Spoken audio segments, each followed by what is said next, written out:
Kisah Nabi Ibrahim alaihi salam. Sebelum jadi nabi, Nabi Ibrahim nggak pernah menyembah berhala. Bang, mau cerita Nabi Ibrahim ya. Jadi Nabi Ibrahim itu diutus ke kaumnya untuk mendakwahkan harus menyembah Allah. Karena dulu kaumnya itu bang menyembah patung. Boleh nggak nyembah patung?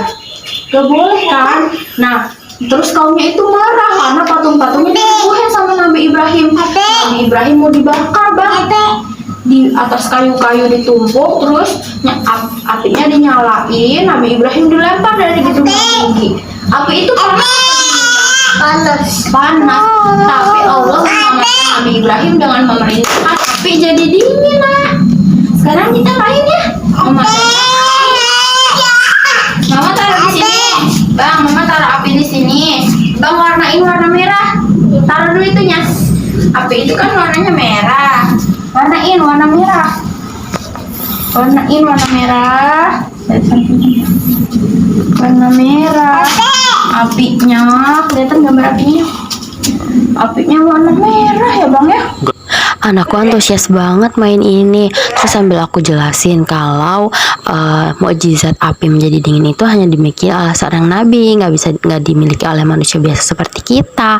Dan sebelum nabi dimasukkan ke dalam api, ia berdoa, hasbunallah wa ni'mal wakil. Cukuplah Allah sebagai penolong kami dan dialah sebaik-baik pelindung.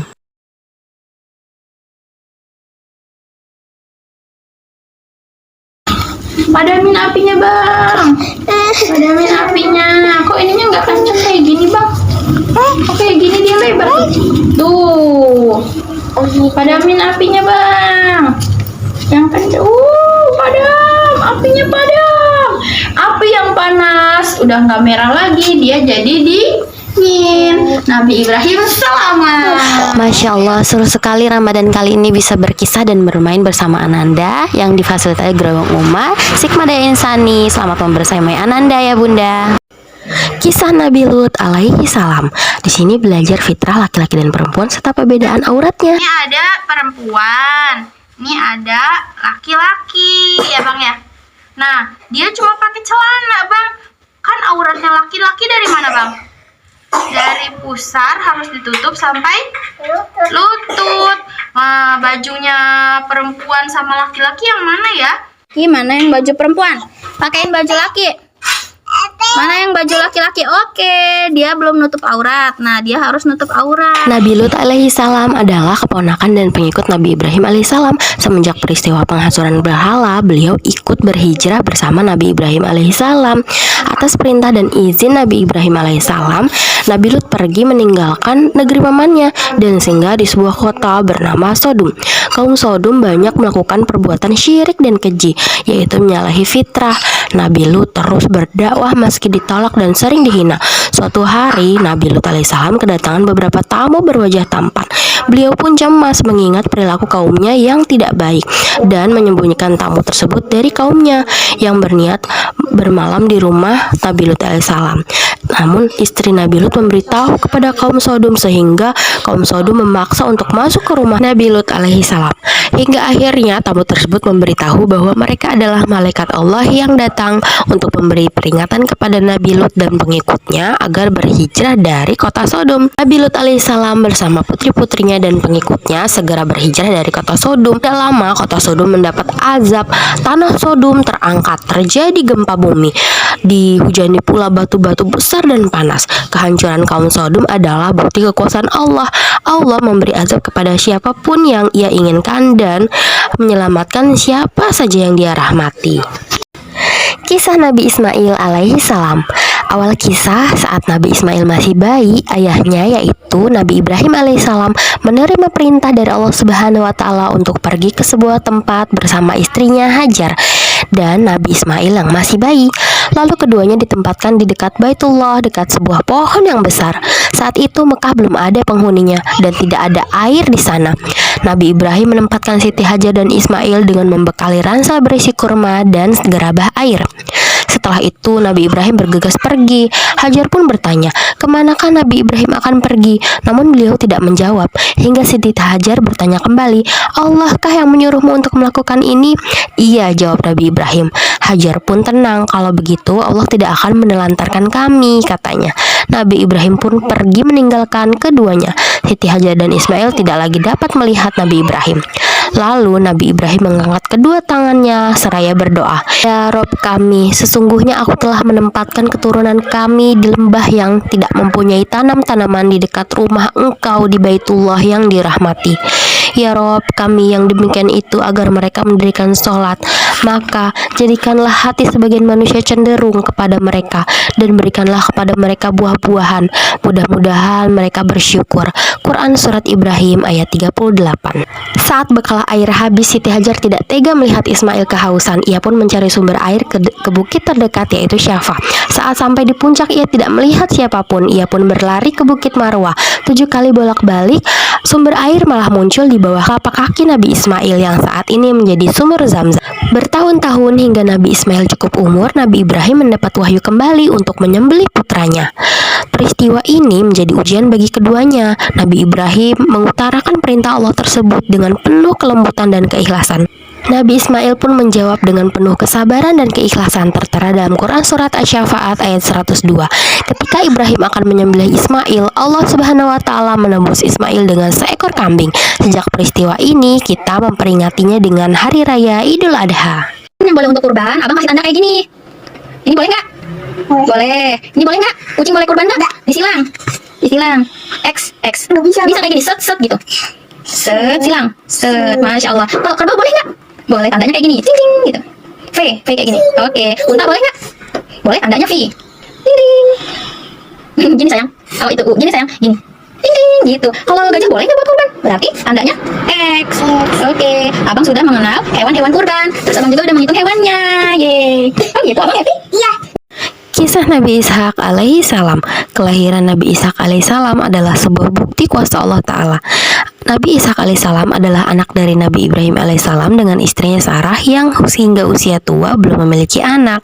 Namun mereka tidak pernah berputus asa dan terus berdoa.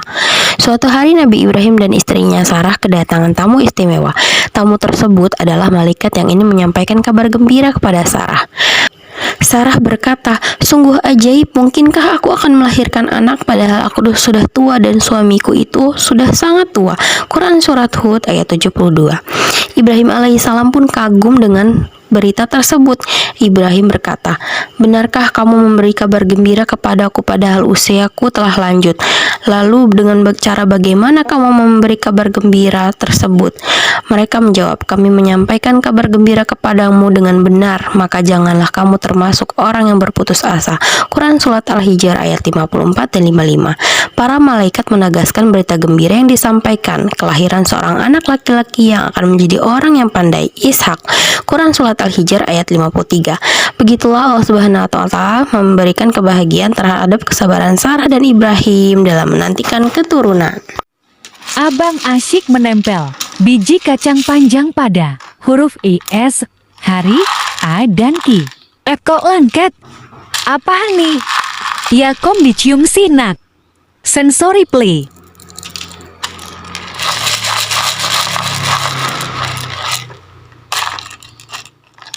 Adik juga ikut main.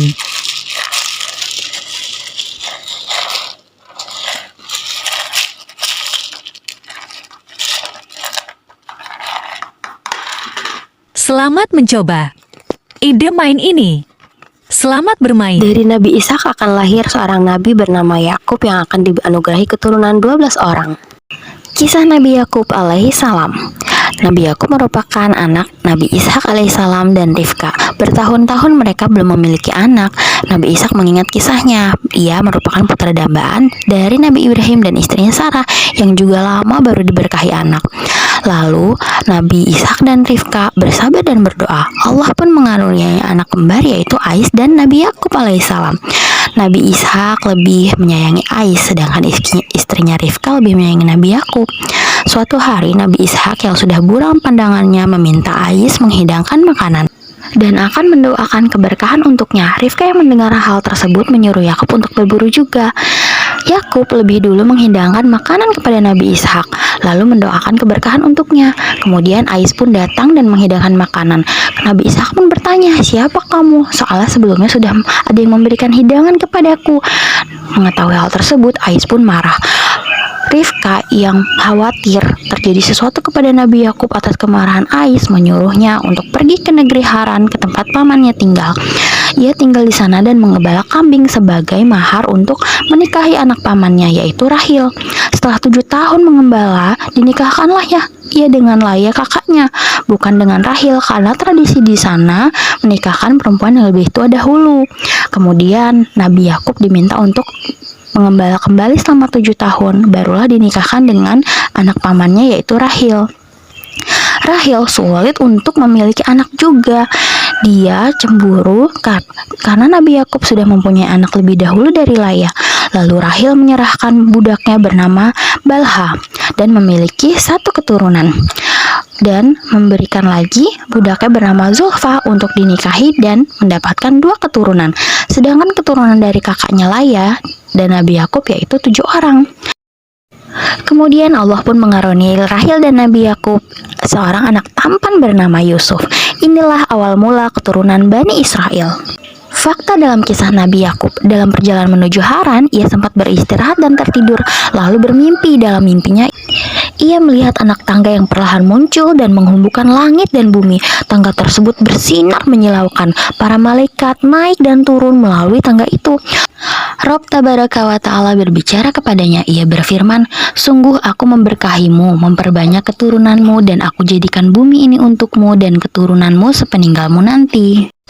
Nabi Yakub bahagia dengan mimpi itu dan bernazar jika ia dapat pulang ke keluarganya dengan selamat, ia akan membangun tempat beribadah di tempat ia bermimpi, yaitu Baitullah, dan seluruh rezeki yang Allah berikan kepadanya 1/10 ia serahkan untuk Allah. Nah, simak fakta lainnya di deskripsi atau di caption.